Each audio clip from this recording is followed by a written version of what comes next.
Corner, presented by Jennifer. The Cat Who. Book 1, The Cat Who Could Read Backwards. Chapter 5, Part 1.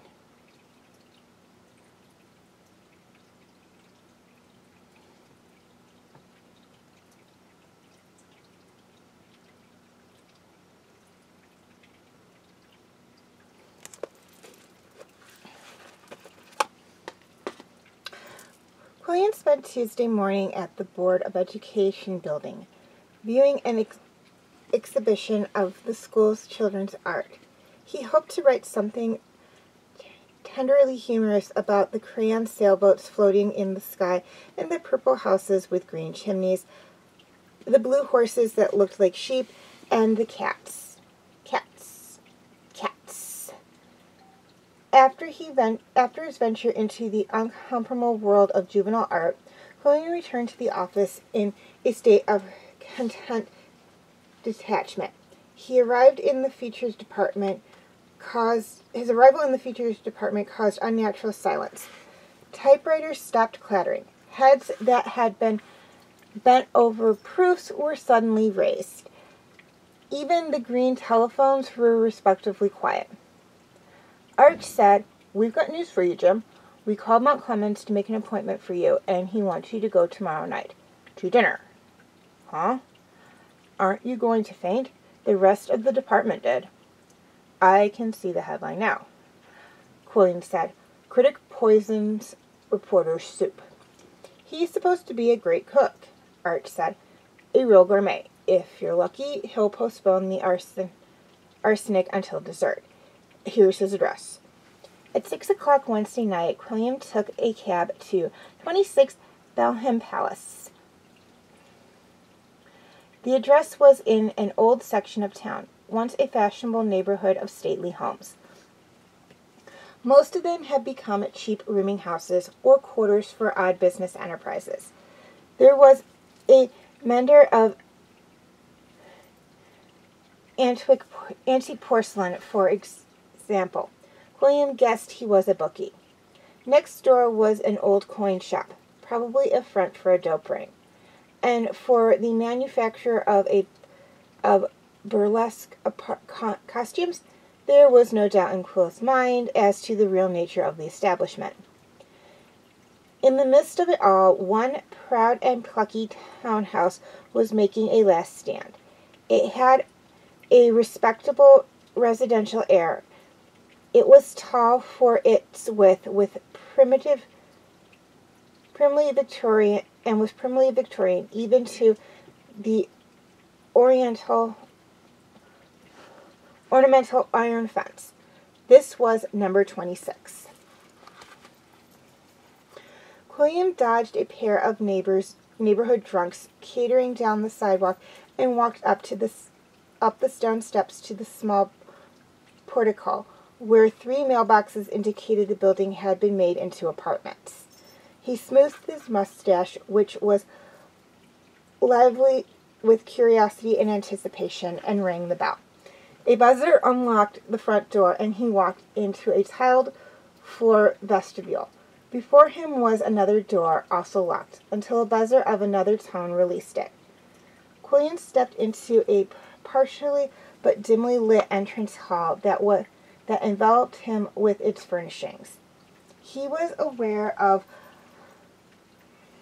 large gilt picture frames, mirrors, stationery, and a table supported by gold lions, a carved bench like a church pew. Red carpet covered the hall and the stairway, and from the top of the flight came a voice with a finely honed edge. "Come right up, Mr. Qwuilleran." The man at the top of the stairs was excessively tall and elegantly slender. Mount Clemens wore a dark velvet jacket, and his face impressed the newsman as poetic. Perhaps it was the way the thin hair was combed down on the high forehead. A fragrance of lime peel surrounded him. "Apologies for the moat and drawbridge arrangements downstairs," the critic said. "In this neighborhood, one takes no chances."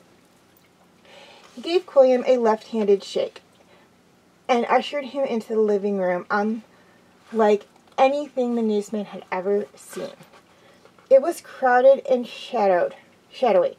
The only illumination came from a flagging blaze in the fireplace, and from hidden spotlights beaming on works of art. Qwuilleran's eyes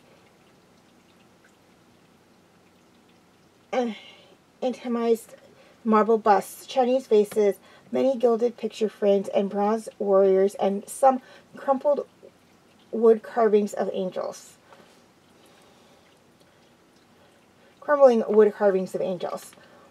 One wall of the high-ceilinged room was covered with tapestries having life-size figures of medieval damsels. Over the fireplace was a painting that any moviegoer would recognize as a Van Gogh. "You seem impressed by my little collection, Mr. Qwuilleran," said the critic, "or appalled by my aesthetic taste. Here, let me take your coat." "It's a pocket-sized museum," said Qwuilleran in awe. "It is my life, Mr. Qwuilleran, and I admit, quite without modesty, that it succeeds in having a certain ambience." Hardly an inch of dark red wall remained uncovered. The fireplace was flanked by well-stocked bookshelves.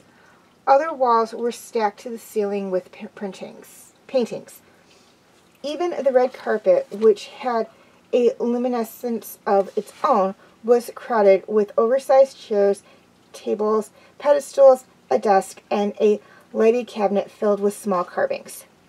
"Let me pour you an efficer," Clement said, "and then you can collapse into an easy chair and prop your feet up.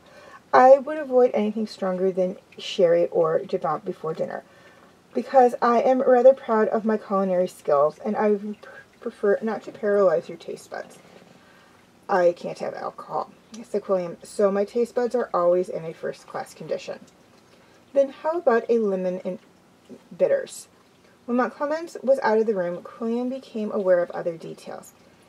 A decanting machine on the desk, music drifting from behind an oriental screen, and two deep-cushioned lounge chairs facing each other in front of the fireplace, sharing a plump ottoman between them. He tried one of the chairs and was swallowed up in the cushions. Resting his head back and putting his feet on the ottoman, he experienced an unholy kind of comfort. He almost hoped Clemens would never return with the lemon and bitters. "Is the music satisfactory?" asked the critic as he placed a tray at Qwuilleran's elbow. "I find Debussy soothing at this time of day. Here is something salty to nibble on with your drink. I see you have gravitated to the right chair." "This chair is the next best thing to becoming unconscious," said Qwuilleran. "What is it covered with? It reminds me of something they used to make boys' knee pads out of." "Heather Condori," said Clemens, "a miracle fabric not yet discovered by science. They're preoccupied with man-made materials amounts to blasphemy."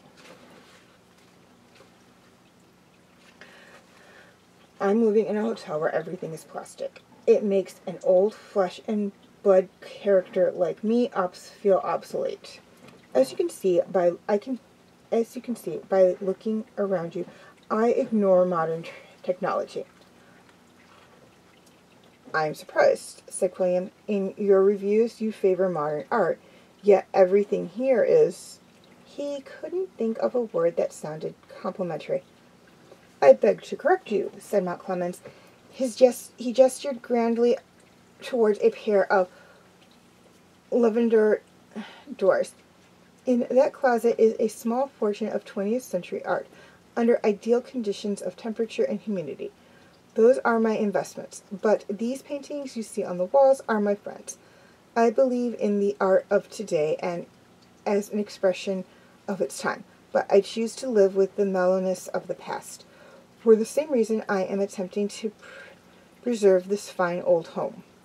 Montclemens, sitting there in his velvet jacket with Italian pumps on his long, narrow feet and a dark red officer in his long white fingers, looked smug, sure, safe, and unreal.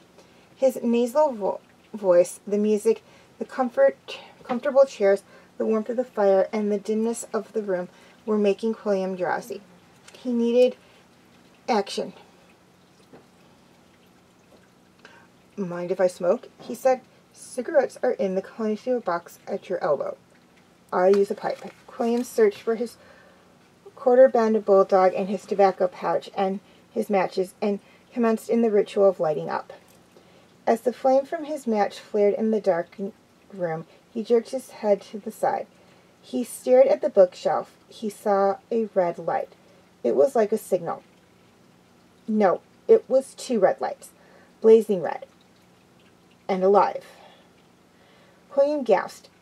The rush of breath extinguished the match, and the red signals disappeared. "What was that?" he said when he stopped sputtering. "Something between the books. Something—" "It was only the cat," said Montclemens. "He likes to retire behind the books. The shelves are unusually deep because of my art books, and he can find a sanctum back there. Apparently he had his afternoon nap behind the biographies. He seems to favor biographies."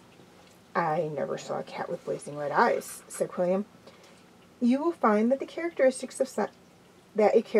of Siamese cats. Shine a light in their eyes, and they turn ruby red. Originally, they are blue, like the blue in that Van Gogh. See for yourself when the cat decides to flatter us with his presence. For the moment, he prefers seclusion. He is busy sensing you. Already he knows several things about you." "What does he know?" Qwuilleran squirmed in his chair. "Having observed you, he knows that you are unlikely to make any loud noises or sudden movements, and that is in your favor. So is your pipe. He likes pipes, and he knew you smoked one, even before you extracted it from your pocket. He also realizes that you are affiliated with a newspaper." "How does he figure that?" "Ink. He has quite a nose for printer's ink." "Anything else?" "At this moment he is flashing a message. He is telling me to serve the first course, or he will not get his own dinner until midnight." Montclemens left the room and returned with a tray of hot tarts. "If you have no objections, we shall have the first course in the parlor.